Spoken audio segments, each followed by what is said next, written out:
people from the Santa Barbara Blues Society. And we've had a lot of fun and learned a great deal. And you're going to see that this afternoon. So I'm going to introduce you to Ms. Val, and she's going to come up and talk to you for just a moment.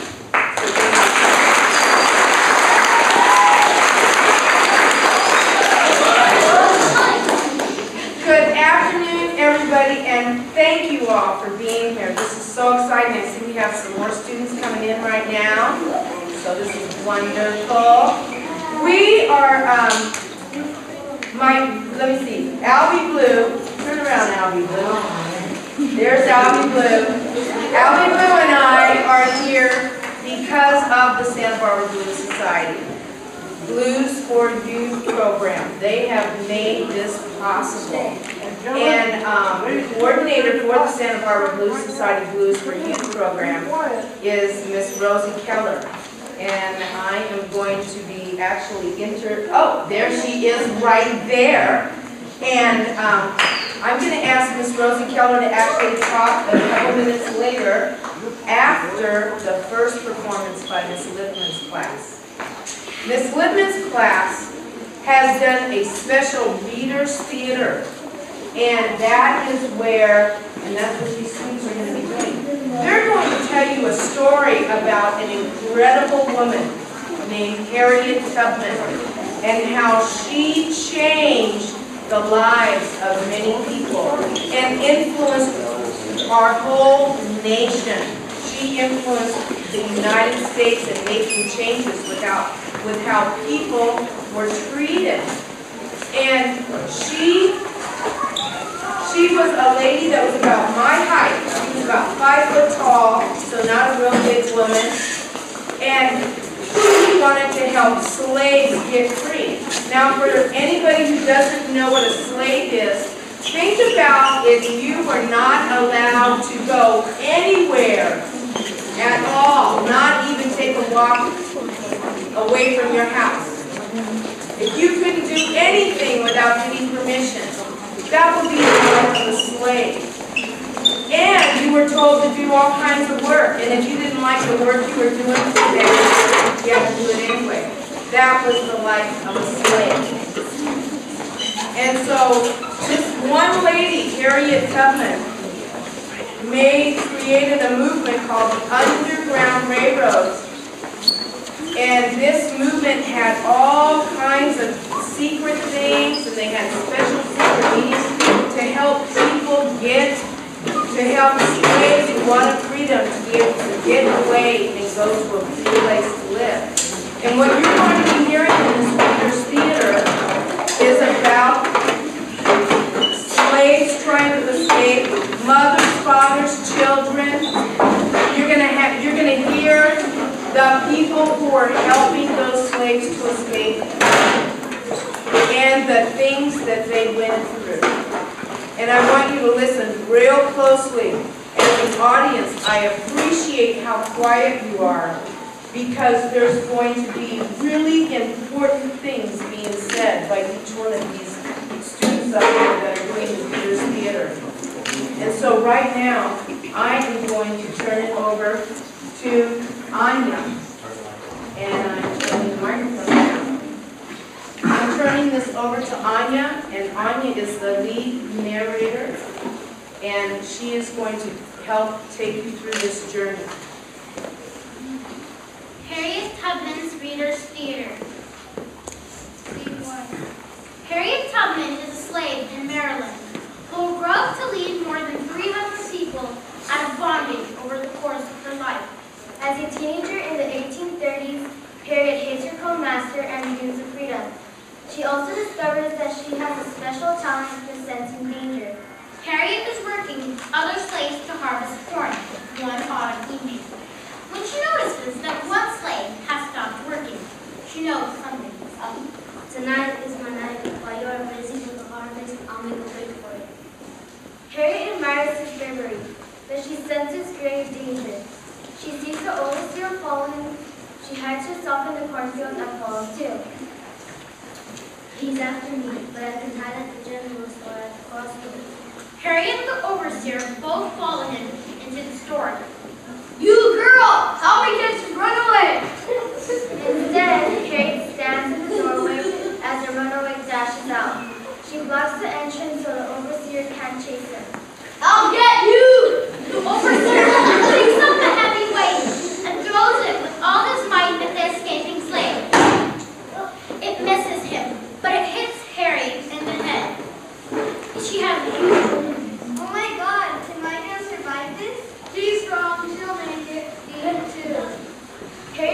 not wake up for weeks.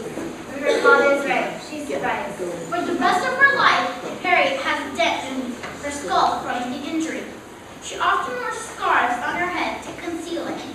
Harriet does not forget the safe lot away that day. Like his, she yearns for freedom. She learns about the Underground Railroad, which is neither underground nor railroad. It is a secret network of people, black and white, who held slaves in the South escape to the North. When she's in her 20s, Harriet successfully makes it all the way to Pennsylvania. She is a free woman at last. Somehow her freedom does not seem so sweet. She's alone. Harriet knows she won't be happy until her family is also free. She hears her brothers are about to be sold to a plantation in the deep South. She has to act fast. Harriet risks her freedom and her life by going back to Maryland. Scene 3. After a long and dangerous trip, Harriet arrives at her brother's cabin. William's wife, Catherine, is there too. Harriet, you come back. I've come to bring you with me to land of freedom. We have to leave soon. Harriet, it's freezing cold outside, and Master will surely hunt us down. We can't make it all the way north. I've done it myself. I know I have friends along the way and help us. We're supposed to be having dinner with Mom and Pa. They'll be wondering about us. We can't tell Ma about our plans. Start crying and screaming, and then everybody will know I've come for you. Why can't Mom and Pa come with us? They're very old and can't move quickly. I will come back for them when I can get a horse and a wagon. You mean we're going to walk all the way to the north? We will go however we can. We will run through the forest, eat the bushes, eat berries. But we have to leave before tomorrow morning. Harriet, we have to let our parents know that we are running away. Let's go hide in the shed, and then we'll get word to Pop. Scene 4. Mom and Paul are in the cabin reading. Where are my boys? Why haven't they come for supper? Have they been south already? I don't know, Mom. It breaks my heart they are not here. What if they ran off and got caught? Let's hope they were safe. A friend knocks at the door and whispers to Pa. They sneak away from Pa's cabin and arrive at the shed. Pa ties a handkerchief around his eyes. Pa, it's me, Harriet. He grabs his daughter and pulls her tight. Margaret, I'll come back with some food. Can I bring your mother to you? She doesn't know where we are. Pa, why in the world are you blindfolded? You know I don't ever tell any lies. When the master comes and asks me if I know where my boys went, I can honestly say I did not see them. Pa squeezes Harriet's hand. Pa, I promise I'll come back soon for you and Mom. Scene 5. It is late at night. Harriet leads the group through the woods. Harriet, it's so dark. How do you know where we're going? Look up there in the sky. That's the North Star. We can use the star to guide us. After walking all night with no rest and little food, they arrived at a house with green shutters. The group hides in the bushes. Harriet knocks on the door. Who is it? Harriet says the secret password. A friend with friends. Please, come in. The group steps into the Hun's warm kitchen. You must be tired bringing along good. They are supposed to be in a place to lie down. We are so tired. Thank you for your kindness. You can rest here all day. This is a dangerous travel to travel during daylight. As soon as night falls, Ezekiel loads the group into his wagon. He covers them with blankets, piles of fruits and vegetables on top to hide them. He drives until it's almost light. I must turn back here. Men are watching me too. If you follow the trail, you can reach the next stop in 2 nights. Best of luck to you all. Scene 6. Hours later, they are walking next to the road. Harriet senses that they are in danger. We must stop here and cross the river. That's the wrong direction. I don't get in the freezing water. You're crazy. You can't go back there, none of you. They will whip you and make you tell them how we got away and who we stayed with. You'll put everyone in jeopardy. She's right, Catherine. We have to stay together. Come on, follow me.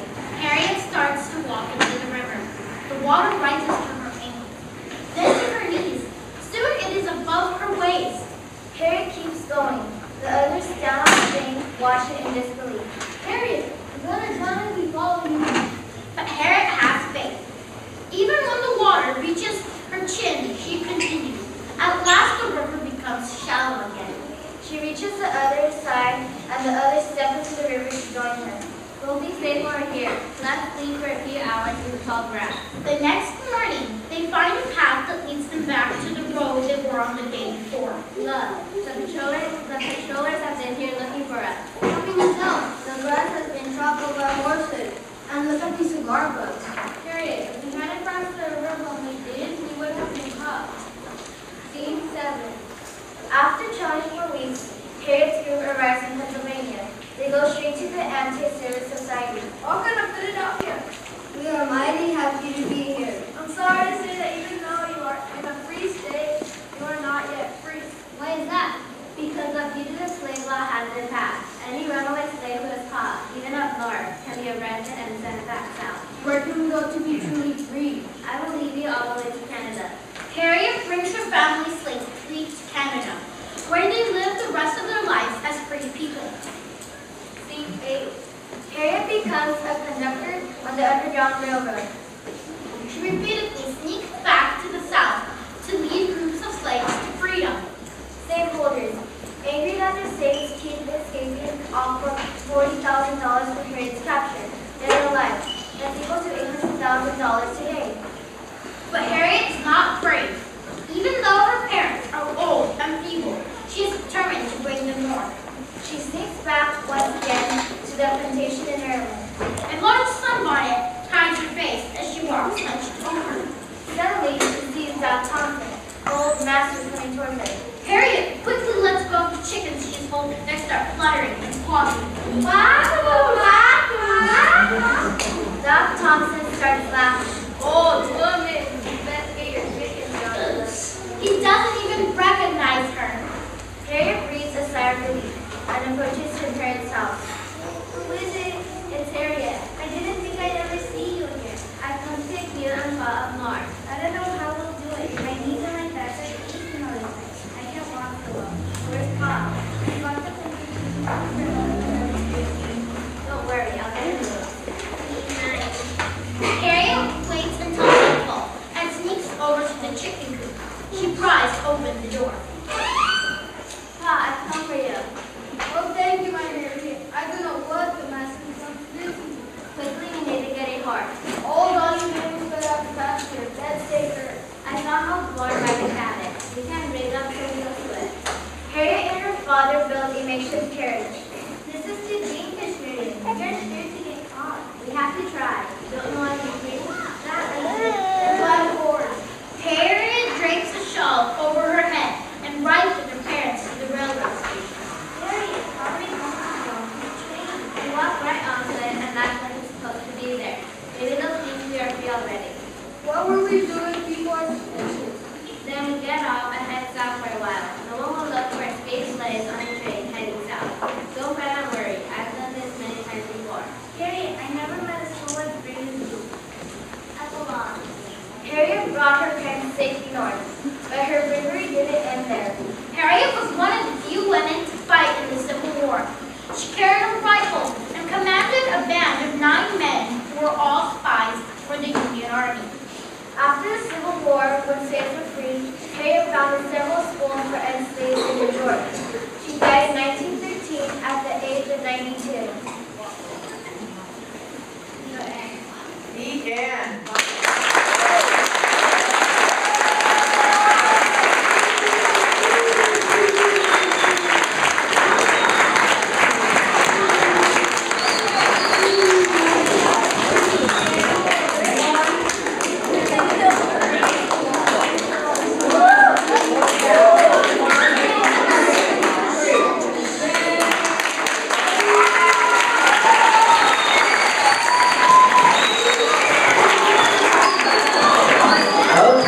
Mr. Littman's class telling you about the story of Harriet Tubman.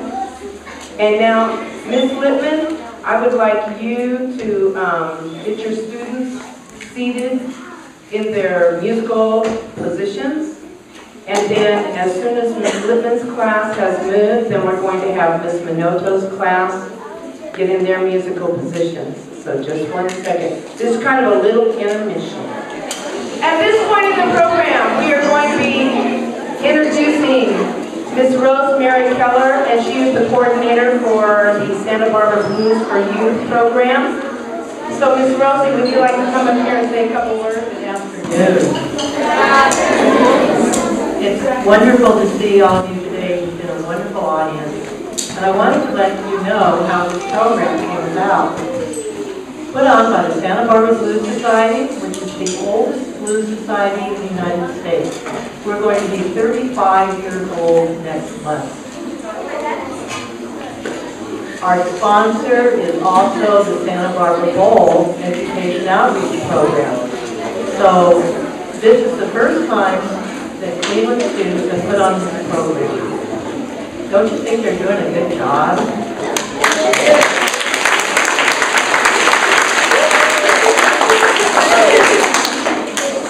The reason that we selected 5th grade is because in 5th grade you study American history.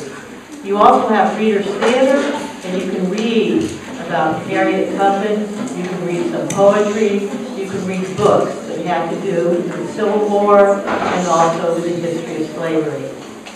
It fits in with the core curriculum that all the teachers are designing right now. It fits in with Martin Luther King holiday.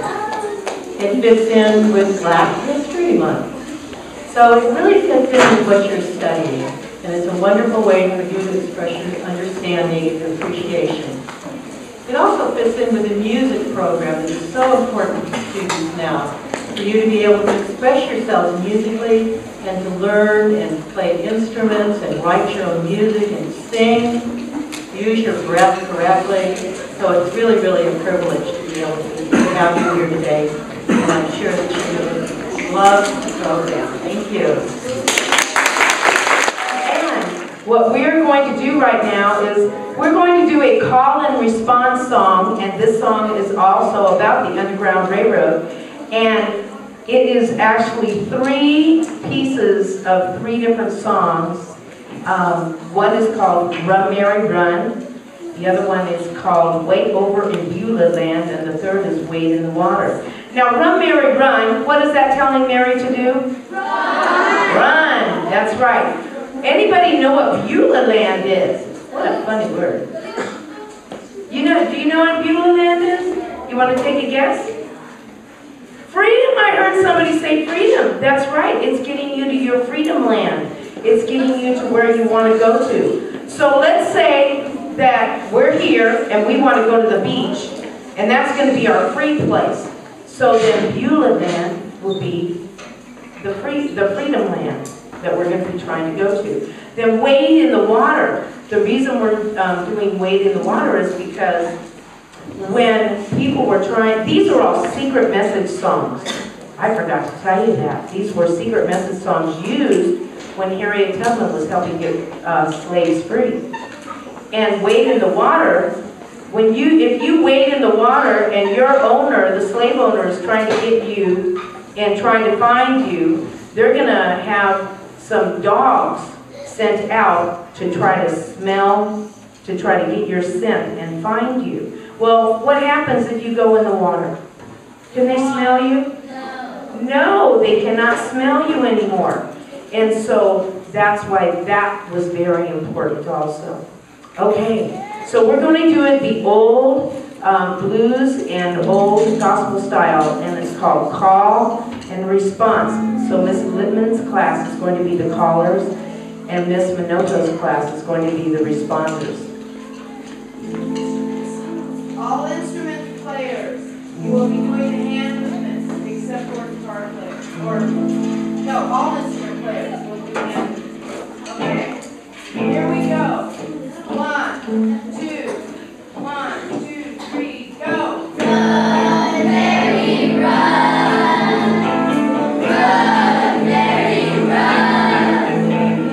Run, Mary, run.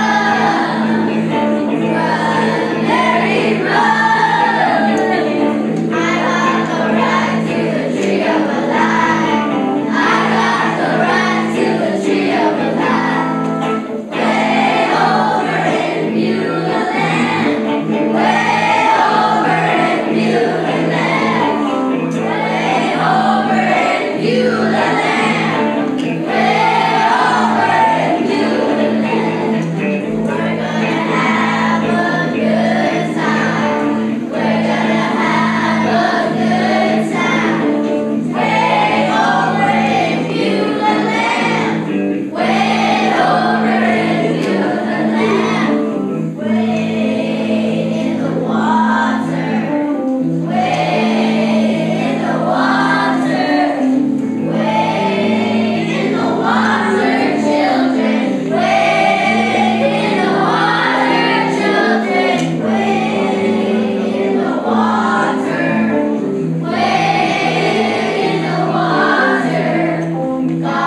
right now do a song. Ladies and gentlemen, they're going to do a song called Harriet Tubman. Boy, did that make an impact. Wow. That's just making it more exciting. Okay, now, listen up. Listen up. Ladies and gentlemen, no talking. Miss Littman's class and Miss Minotto's class have instruments that they're playing. They have had 5 different 30-minute sessions to learn how to play chords on the guitar or on the lap steel. Miss Littman's class is playing lap steels today. You can hear them a little bit in the background. And then Miss Minotto's class is going to be playing guitars.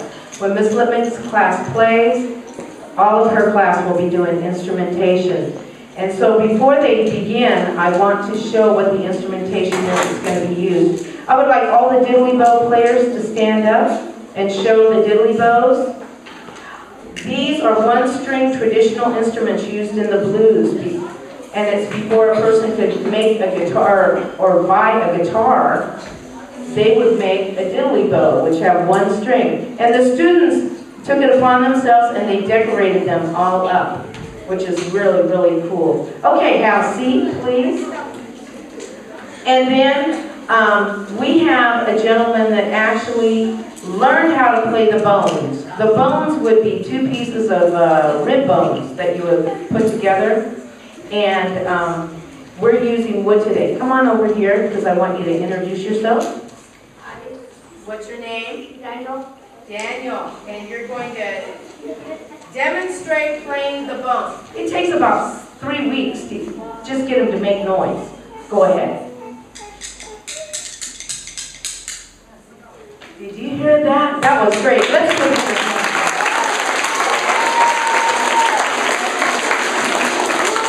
Now, if you would sit down right now, the people that are standing, we have a box. The box is being used as a drum because that's what people used to do.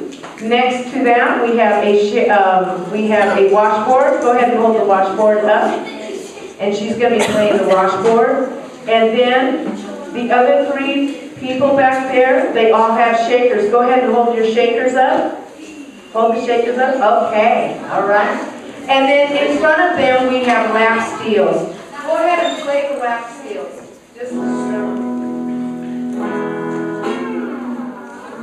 oh, yeah. Okay. So now, here we go. Miss Littman's class with Harriet Tubman.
They co-wrote these songs, and so let's give them a hand for just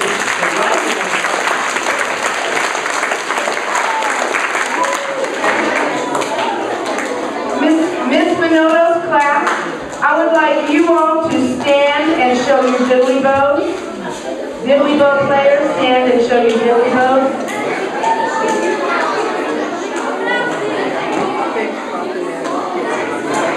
Okay. And I would like you to go ahead and stand and show the bones. There you go. All right. Now I would like the drum. We have the drum in the background. As you can see, it's an old wood cheese round. When in the old days, you used everything you could get. Then we have a washboard. And then shakers. Hold up your shakers. And then Miss Minoto's class is playing guitars. The song that they are going to be doing is called "And the Walls Shake." And I would like you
all to play. Everybody's going to be playing their instruments, and we are going to include you in this song. This is a song called Little Red Rooster.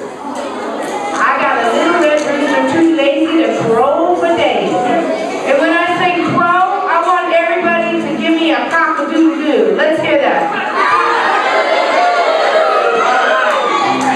Then I'm going to say, and the dogs began to bark, and when I do that, we're going to do what? And the hound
And this is a more modern blues song, and it's called Let the Good Times Roll.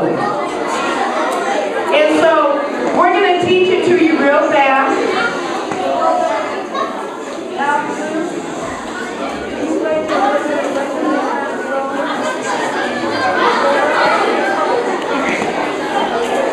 So when I go like this, that's when I want you to echo what I said. So I'm going to call, you're going to respond.